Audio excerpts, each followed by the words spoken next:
This recipe is strictly for people who want to lose weight, eat healthier, and still enjoy a healthy, delicious cake. If this is not a concern for you, I'll say watch one of my other videos. Thank you. So if you're still watching at this point, it means that you love cake, but you want to eat healthy, and this is the right video for you. So let's make healthy oat chocolate cake.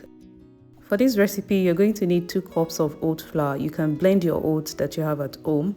Half a cup of oats for texture, half a cup of gently crushed peanut, 1/4 cup of cocoa powder, 1 teaspoon cinnamon powder, 1 teaspoon baking soda, and 1.5 teaspoons of baking powder. I also added about a tablespoon chocolate chips. I'll combine all these ingredients and set aside.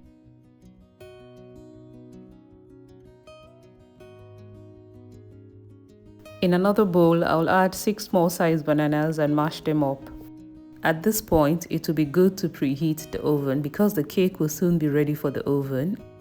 To that, I'll add a cup of milk, 1/3 of a cup of melted butter, 3 eggs. Whisk to combine these wet ingredients. Once I'm done mixing, I'll combine both the dry and wet ingredients and mix until everything comes together nicely. Once that is done, get a baking pan lined with parchment paper or just oiled and transfer the batter into the pan.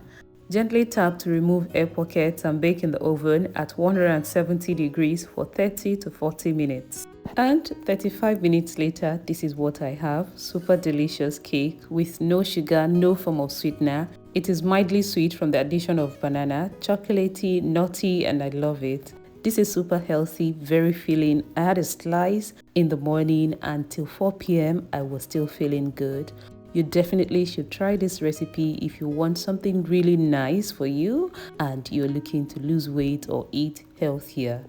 You better save this recipe for when you're ready to put your oat into a delicious use like this healthy oat chocolate cake. All the ingredients and the measurements will be listed in the description box, so please check it. I will see you very soon with another amazing recipe. Take care.